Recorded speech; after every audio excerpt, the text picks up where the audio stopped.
சின்ன பொண்ணுகிட்ட போயிட்டு மைக்கை போட்டு கேட்குறாங்க பூத் கமிட்டினா என்னன்னு கேட்கும்போது அதில் பூத் கமிட்டினா எனக்கு தெரியாது அப்படின்னு சொல்கிறாங்க. பூத் கமிட்டினானே என்னன்னு தெரியல, இதெல்லாம் வந்து ஒரு கூட்டமாக. அந்த கூட்டத்தில் பெண்களும் கலந்துருக்கிறாங்க. அந்த பந்தியில் சாப்பாடு இலை பக்கத்தில் ஒரு பியர் பாட்டில், சாப்பாடு இலை பக்கத்தில் ஒரு பியர் பாட்டில்னு சொல்லி தொடர்ச்சியாக திமுக கூட்டத்தில் எல்லாருக்குமே பியர் பாட்டில் வந்து விநியோகம் செஞ்சுருக்கிறாங்க. சரி, இப்போ அந்த கூட்டத்தில் எந்த பிரச்சனையும் இல்லை, நல்லபடியாக கூட்டம் நடந்து முடிஞ்சு போச்சு. கூட்டம் நடந்து முடிந்த பிறகு எல்லோரையும் வரிசையில் நிற்க வச்சு ஆளுக்கு 200 கொடுத்துருக்கிறாரு கூட்டத்தை ஏற்பாடு செய்து. மக்கள் ஜூனுக்கு பிறகு மக்களை வந்து நேரடியாக களத்தில் வந்து சந்திக்க போவதாலாம் சொல்லப்படுகிறது. ரொம்ப இறுக்கமான ஒரு சூழலில் விஜய் அவர்கள் மிகப்பெரிய ஒரு பலத்தை தலையில் தூக்கி போட்டுட்டு இருக்கார். வேலை வேண்டுமா? ப்ளூ ஓஷன் இருக்கிறது. 10th 12th டிப்ளமோ டிகிரி படித்தவர்களுக்கு உணவு, தங்குமிடம், இஎஸ்ஐ, பிஎஃப், இன்சூரன்ஸ் உள்ளிட்ட சலுகைகளுடன் அனுபவத்திற்கேற்ற நல்ல சம்பளம் 15,000 முதல் 30,000 வரை. பெண்களுக்கு முன்னுரிமை. 2,000க்கும் மேற்பட்ட வேலை வாய்ப்புகள் உள்ளன. இப்போதே தொடர்பு கொள்ளுங்கள். Blue ocean. ஐத்தமிழ் நேயர்களுக்கு வணக்கம். கடந்த 2 நாட்களாக தமிழக வெற்றி கழகத்தினுடைய வாக்குச்சாவடி முகவர் கருத்தரங்கு, அதாவது பூத் கமிட்டி மாநாடுலாம் நடத்தினாங்க.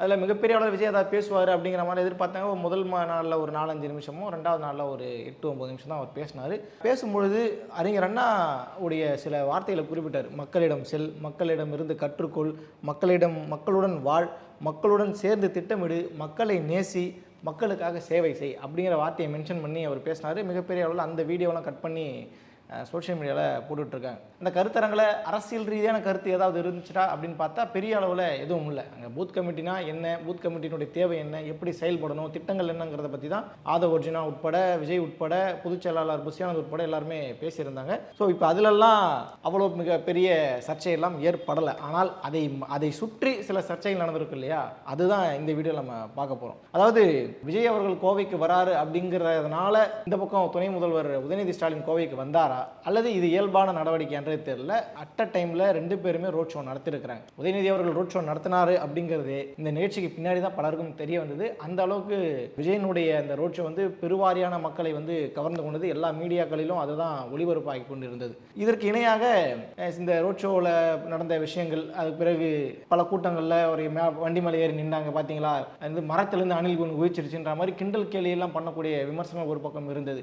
அதே போல இதை டம்மி பண்ணணும், இதை வந்து நீர்த்து போக செய்யணும் அப்படிங்கிறதுக்காகவே உதயநிதி ஸ்டாலின் அவர்களுடைய ரோட் ஷோ வந்து மிக பிரம்மாண்டமாக திமுகவினர் இன்னைக்கு கொண்டாடிக்கிட்டு இருக்கிறதும், சமூக வலைதளங்களில் கொண்டாடிக்கிட்டு இருக்கிறதும், விஜய் அவர்களுடைய இந்த 2 நாளில் நடந்த நிகழ்ச்சிகளை துண்டு துண்டாக எடுத்து பார்த்தீங்களா இப்படி பண்ணிட்டாரு, பார்த்தீங்களா அப்படி பண்ணிட்டாருன்னு சொல்லி கேலி பண்ணுறதும், ஏதோ ஒரு சின்ன பொண்ணுகிட்ட போயிட்டு மைக்கை போட்டு கேட்குறாங்க பூத் கமிட்டினா என்னன்னு கேட்கும்போது அதில் பூத் கமிட்டினா எனக்கு தெரியாது அப்படின்னு சொல்கிறாங்க. தெரியாத விஷயத்தை தெரியாதுன்னு சொல்கிறது மிகப்பெரிய விஷயம். அவங்க வரவேற்கணும். தெரியாத விஷயத்தை தானே கற்றுக்க முடியும். அந்த சின்ன பொண்ணுகிட்ட போயிட்டு பூத் கமிட்டினானே என்னன்னு தெரியல, இதெல்லாம் வந்து ஒரு கூட்டமா அப்படிங்கிற மாதிரி, அதாவது இவர்களெல்லாம் வந்து உங்கள் கட்சியினுடைய உறுப்பினர்களா அப்படிங்கிற மாதிரி கிண்டல் பண்ணக்கூடிய வேலையும் நடந்தது. உண்மையிலேயே திமுக ஆரம்பிக்கும் பொழுது கட்சியில் புதிதாக இணைந்தவர்களுக்கு எல்லா அரசியல் பற்றி எல்லா நாணமும் கிடைச்சிடுச்சா அப்படின்னு கேட்டால் நமக்கே தெரியும். அது யாருக்குமே ஆரம்பத்தில் வரும்போது யாருக்குமே தெரியாது. எல்லாம் ஏபிசிடியில் தான் ஆரம்பிப்பாங்க. அப்படிதான் இவங்களும் ஆரம்பிச்சிருக்காங்க, நம்ம எடுத்துகிட்டு போகலாம். ஆனாலும் இதை வைத்து ஒரு அரசியல் இருக்குங்கிறதுனால அவங்க விமர்சனம் பண்ணுறது பண்ணிட்டு போகட்டும், அதெல்லாம் பிரச்சனை கிடையாது. இதில் இவங்க இந்த பக்கம் விமர்சனம் பண்ணால் அந்த பக்கம் வந்து என்ன நடக்குது, அதாவது திமுகவை எப்படி விமர்சிக்கிறாங்க அப்படின்னா, கேப்டன் அமெரிக்காவுடைய ஷீல்டு வந்து கொடுக்குறாங்க, யாருக்கிட்ட உதயநிதி அவங்கள்ட்ட கொடுக்குறாங்க. அந்த புகைப்படங்கள் எல்லாம் சமூக வலைதளங்கள்ட்ட எக்ஸ் தளங்கள்லாம் வந்துருக்கு. கேப்டன் ஆஃப் யூத் விங் அப்படிங்கிற மாதிரி ஒரு ஹேஷ்டேக் வேற உதயநிதி அவர்களுக்கு பயன்படுத்தி பண்ணுறாங்க. இப்போ இதை வச்சு கிண்டல் பண்ணிட்டு இருக்காங்க. தமிழ்நாட்டினுடைய கேப்டன் அமெரிக்கா உதயநிதி அப்படிங்கிற மாதிரி ரொம்ப கேலியான விஷயங்கள்லாம் பண்ணிட்டு இருக்காங்க. இந்த மாதிரியான சில்லியான விஷயங்கள் தான் சமூகத்தில் அரசியல் அப்படிங்கிற ஒரு போர்வையோடு வளம் வந்து கொண்டு இருக்கிறது. இதையெல்லாம் புறக்கணிக்கணும் அப்படிங்கிறத நம்மளுடைய சொல்லக்கூடிய விஷயம். சரி, இதில் என்ன அப்படின்னா, இந்த விஜயனுடைய மாநாடு நடந்திருக்கக்கூடிய அதே டைமில் இந்த பக்கம் உதயநிதி அவர்களுடைய கூட்டம் நடக்குது. திமுகவினுடைய முக்கியமான பிரச்சனைகள், முன்னாள் அமைச்சர் செந்தில் பாலாஜி, முன்னாள் அமைச்சர் பொன்முடி இருவருமே வந்து பொறுப்பிலிருந்து நீக்கப்பட்டு விலகுவதாக அறிவிக்கப்பட்டு ஒரு செய்திகள் எல்லாம் வந்து மிகப்பெரிய அளவில் அதுவும் பேசு பொருளாக மாறி இருக்கிறது. இப்போ எது பேசப்படணுமோ அதையெல்லாம் விட்டுட்டு தேவையில்லாத சப்ஜெக்டை பேசி இன்னைக்கு வேற மாதிரி ஒரு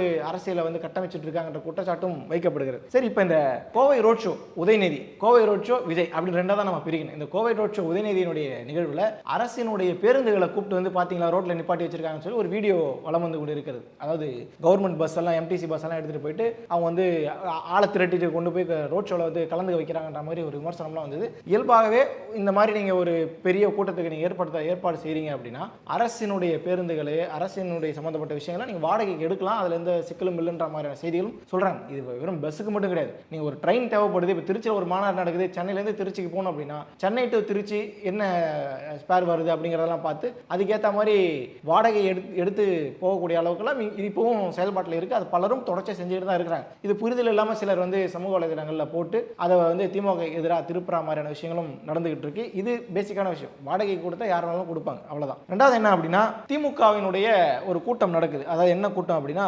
வாக்குச்சாவடி இளைஞர் அணியினுடைய நடத்தப்படக்கூடிய கூட்டம். திருக்கோவிலூர் அந்த திமுகவுடைய ஆய்வு கூட்டம் இந்த மாதிரிலாம் தொடர்ச்சி நடந்துட்டு இருக்கு. எல்லா அரசியல் கட்சிகளும் தேர்தலை நெருக்கத்தில் பல கூட்டங்கள் நடத்துவாங்க, ஆய்வு கூட்டமாக நடத்துவாங்க. அந்த மாதிரி ஒரு கூட்டம் நடந்திருக்கு. அந்த கூட்டத்தில் என்ன நடந்திருக்கு அப்படின்னா, அவங்க கூட்டமெல்லாம் முடிஞ்சு இந்த சாப்பாடு உணவு இடைவேளை அந்த டைமில் என்ன நடந்திருக்கு, அந்த பந்தியில் சாப்பாடு இலை பக்கத்தில் ஒரு பியர் பாட்டில், சாப்பாடு இலை பக்கத்தில் ஒரு பியர் பாட்டில்னு சொல்லி தொடர்ச்சியாக திமுக கூட்டத்தில் எல்லாருக்குமே பியர் பாட்டில் வந்து விநியோகம் செஞ்சுருக்கிறாங்க. விநியோகம் செஞ்சது மட்டும் அல்லாமல் அந்த கூட்டத்தில் பெண்களும் கலந்துருக்கிறாங்க. அந்த கூட்டத்தில் வந்து பெரிய தலைக்கட்டிலேருந்து சின்ன தலைக்கட்டு வரை எல்லாருமே கலந்துட்டு இருக்காங்க. இது ஊடகம் பார்க்கும், 4 பேர் ஃபோட்டோ எடுத்து போடுவான், 4 பேர் மீடியாவில் பேசுவான்ற எந்த ஒரு பதட்டமும் இல்லாமல் அந்த நிகழ்ச்சி வந்து நடந்திருக்கு. அதனுடைய காணொலிகளும் சமூக வலைதளங்களில் இன்னைக்கு வந்து வலம் வந்து கொண்டு திமுகவிற்கு மிகப்பெரிய ஒரு அவப்பெயரை ஏற்படுத்தி கொண்டு இருக்கிறது அப்படிங்கிறதும் இதில் கூடுதலான செய்தி. திருக்கோவிலூர் ஆய்வுக்கூட்டம் மாதிரி இன்னொரு ஆய்வுக்கூட்டம் நடக்குது. எங்கன்னா வேலூர் காட்பாடிக்கு பக்கத்தில் இருக்கக்கூடிய அந்த பொன்னையாறு குறுக்கே இந்த சித்தூர் அந்த ஏரியாவில் ஒரு மேம்பாலம் கட்டியிருக்கிறாங்க. அந்த மேம்பாலத்தினுடைய திறப்பு விழா அந்த கூட்டம் நடக்குது.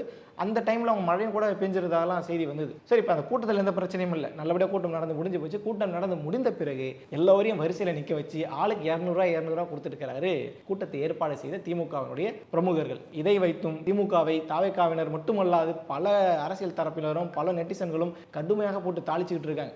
200 ஊப்பின்ற ஒரு வார்த்தையை வந்து தொடர்ச்சியாகவே அவங்க பயன்படுத்திட்டு இருப்பாங்க. அந்த மாதிரியான சொற்களை பயன்படுத்தக்கூடாதுங்கிறதா நம்மளுடைய கருத்தும். ஆனால் தொடர்ச்சியாக கிண்டல் செய்வதற்கு கேலி செய்வதற்கு இந்த வார்த்தைகள் பயன்படுத்தப்பட்டு கொண்டிருக்கிறது. தாவேக்காவை பார்த்து எப்படி அணிலுங்கிறாங்களோ, அதிமுகவை பார்த்து எப்படி கொத்தடிமை அப்படிங்கிறாங்களோ, அதே போல திமுகவினரை பார்த்து 200 ஊப்பிங்கிற மாதிரி வார்த்தையை பயன்படுத்துறாங்க. அந்த வார்த்தையை பயன்படுத்தி பலரும் கடுமையாக விமர்சனம் செஞ்சுட்டு இருக்காங்க. நாங்கள் அப்படிலாம் பண்ணலன்னு ஒரு பக்கம் சொல்லிட்டு இருந்தாலும் இந்த பக்கம் பார்க்கும்போது கட்சி கூட்டத்துக்கே நீங்கள் காசு கொடுத்து ஆள் சேர்க்க வேண்டியிருக்கு, நீங்க எங்களை விமர்சனம் பண்றீங்களா அப்படிங்கிற கேள்வியும் தாவேக்காவினர் வைக்கிறாங்க. இதே மாதிரி பல இடங்களிலும் இந்த மாதிரி வேண்டாத வேலையெல்லாம் சிலர் செஞ்சுக்கிட்டு இருக்காங்கன்ற மாதிரி விமர்சனங்களும் வந்து கொண்டிருக்கிறது. அடுத்ததா விஜய் அவர்கள் இந்த 2 நாள் இந்த கருத்தரங்குக்கு பிறகு விஜய் பற்றிய பல்வேறு விமர்சனங்களை எதிர்த்தரப்பினர் வைக்கிறாங்கன்றதை நம்ம சாதாரண வைப்பாங்க அப்படிங்கிறதே எல்லாருக்குமே தெரியும். ஆனால் வச்சுக்கிட்டு இருக்காங்க. சமூக வலைதளங்களில் பொது ஊடகங்கள்லாம் வந்துட்டு இருக்கு. இதில் குறிப்பாக எம்ஆர்கே பன்னீர்செல்வம் திமுகவினுடைய அமைச்சர் என்ன சொல்லியிருந்தார் அப்படின்னா, பிளாக்கில் டிக்கெட் விற்பவர்களுக்கு எல்லாம் முதல்வர் பதவிக்கு ஆசையா அப்படிங்கிற ஒரு கேள்வியை கேட்டிருக்காரு. குடும்பத்தில் பெற்றோருடன் இல்லாதவர் எப்படி இளைஞர்களை வழிநடத்துவார்ன்ற மாதிரியும் அவர் வந்து கடுமையான விமர்சனங்கள்லாம் வச்சிருக்கிறாரு. மறைமுகமாக அவர் வந்து விஜய் அப்படிங்கிற பேரை குறிப்பிடலாலும் ஒட்டுமொத்தமாக அவரை தான் போட்டு அடிச்சு தாக்கிக்கிட்டு இருக்காங்க திமுகவினர். இப்போ நமக்கு என்ன கேள்வி அப்படின்னா, கடந்த 2 நாட்களுக்கு முன்பாக இதே எம்ஆர்கே பன்னீர்செல்வம் மீதான சொத்து குவிப்பு வழக்கு அதிலிருந்து அவர் விடுவிக்கப்பட்டார் இல்லையா, அதை ரத்து செய்தார். இந்த அமைச்சர் துரைமுருகன் கேஸை யார் வந்து ரத்து செஞ்சாரோ அதே கேஸை தான், சொத்து குவிப்பு கேஸை தான் இந்த கேஸ்லேருந்து அவர் தப்பிச்சதை ரத்து செஞ்சு மீண்டும் அவரை வந்து வழக்கில் இழுத்திருக்கக்கூடிய வேலையெல்லாம் நடந்தது. சொத்து குவிப்பு வழக்கு மீண்டும் ஃபைல் வந்து ஓப்பன் பண்ணியிருக்கிறாங்க. ஸோ இவரே வந்து ஏகப்பட்ட பிரச்சனையெல்லாம் பண்ணிட்டு ஒரு அமைச்சர், ஒரு சட்டமன்ற உறுப்பினராக இருந்து ஒரு அமைச்சராக இருந்து மக்களை சரியான முறையில் வழிநடத்தி மக்களுக்கான அடிப்படை தேவைகளை செய்து கொடுக்க வேண்டிய எம்ஆர்கே பன்னீர்செல்வம் அமைச்சர் அவர்களே சொத்து குவிப்பு வழக்கில் வந்து இன்னைக்கு மறுபடியும் அவருடைய வழக்கு விசாரணைக்கு வந்திருக்கு. அங்கே இருக்கக்கூடிய பல அமைச்சர்கள், முன்னாள் அமைச்சர் செந்தில் பாலாஜி, முன்னாள் அமைச்சர் பொன்முடி, துரைமுருகன் உட்பட அனிதா ராதாகிருஷ்ணன், இப்படி பலரும் லிஸ்ட்டில் இருக்கிறாங்க. இப்போ இவங்களெல்லாம் செஞ்ச தப்பெல்லாம் உங்கள் கண்ணுக்கு தெரியல. ஒருத்தர் ஒரு மாநாட்டில் உங்களை எதிர்த்து பேசிட்டாருன்ற காரணத்துக்காக அவரை நீங்கள் விமர்சனம் பண்ணுவீங்களா? அப்போ பிளாக்ல டிக்கெட் விற்பவர்கள்லாம் முதல்வர் பதவிக்கு ஆசைப்படலாம்னா சொத்து குவிக்கிறவங்களாம் வந்து அமைச்சர் பதவிக்கு ஆசைப்படலாமான்ற விமர்சனங்களும் தொடர்ச்சியாக வைக்கப்பட்டு கொண்டு இருக்குது. ஒட்டுமொத்தமாக இந்த விவாதத்தில் இந்த 2 நாட்களில் அவர் மிகப்பெரிய அளவில் அரசியல் கருத்துக்கள் பேசலனாலும் அவர் பேசின சில விஷயங்கள் மிகப்பெரிய அளவில் திமுகவை பாதித்திருக்கிறது அப்படிங்கிறது தான் இப்போ இவங்க பேசக்கூடிய பேச்சை எல்லாம் வந்து நம்மளால் அனலைஸ் பண்ணி புரிஞ்சிக்கக்கூடிய ஒரு விஷயம். ஸோ கன்க்ளூஷன் என்ன அப்படின்னா, இந்த 2 நாள் கருத்தரங்கில் எவ்வித தயக்கமும் இன்றி தைரியமாக மக்களை சந்தியுங்கள், வெளிப்படையான நிர்வாகம் செய்யக்கூடிய தாவேக்கு ஆட்சி அமையும் என்று கோவையில் நடந்த வாக்குச்சாவடி இந்த கருத்தரங்கில் விஜய் பேசியிருக்கிறாரு. ரொம்ப காலதாமதமாக விஜய் அவர்கள் இந்த விவகாரத்தில் வந்து கையாண்டிருக்காருன்ற மாதிரி விமர்சனங்களும் வைக்கப்படுது. ஏன்னா தொடர்ச்சியாக அவர் கட்சி அறிவித்த பிறகு நாடாளுமன்ற தேர்தல் நடந்தது, இடைத்தேர்தல் நடந்தது, 2-3 தேர்தல் எல்லாம் வந்துருச்சு. ஆனாலும் அவர் எதுலையுமே பார்ட்டிசிபேட் பண்ணலை. நாங்கள் நேராக 2026 தான் அப்படின்னு சொன்னதே மிகப்பெரிய அளவில் விமர்சனத்துக்கு உள்ளாக்கப்பட்டது. இடைப்பட்ட ஒரு 8-9 மாசம் தான் இருக்கு. இதற்குள்ள அவர் எல்லா கூட்டங்களையும் நடத்தணும், எல்லா ஆய்வு கூட்டங்களையும் நடத்தணும். அடுத்தது அவர் மக்கள் ஜூனுக்கு பிறகு மக்களை நேரடியாக களத்தில் சந்திக்க போவதாலாம் சொல்லப்படுகிறது. ரொம்ப இறுக்கமான ஒரு சூழல்ல விஜய் அவர்கள் மிகப்பெரிய ஒரு பலத்தை தலையில் தூக்கி போட்டுட்டு இருக்காருன்ற மாதிரி விமர்சனங்களும் வைக்கப்படுகிறது. எது எப்படியோ விஜய் ரொம்ப ஆர்வமா இருக்கிறாருங்கிறது இந்த நிகழ்ச்சியின் மூலமாக நம்மளால புரிஞ்சுக்க முடியுது. விஜய் அவர்கள் பேசக்கூடிய கருத்துக்கள் சின்னதோ பெருசோ எதுவாக இருந்தாலும் மிகப்பெரிய அளவில் அது விமர்சனத்தை பெறுகிறது. அதை எதிர்த்து யாராவது ஒரு 10 பேர் பேசவே செஞ்சுட்டு இருக்காங்க, முக்கியமான தலைக்கட்டு எல்லாருமே. ஸோ விஜயனுடைய இந்த வருகை, விஜயனுடைய நகர்வுகள் தொடர்ச்சியாக எல்லோராலும் கண்காணிக்கப்பட்டு கொண்டு இருக்கிறது. ஆனால் விஜய்க்கு மிகப்பெரிய சவால்களும் காத்துக்கிட்டு இருக்கின்ற மாதிரி விஷயங்களும் சொல்லப்படுகிறது. எப்படி இதை விஜய் எதிர்கொள்ள போகிறார் அப்படிங்கிறத யார் நம்ம கிட்ட சொன்னாங்களோ அவங்களோட நம்ம சேர்ந்து பொறுத்திருந்து பார்க்கலாம். நன்றி.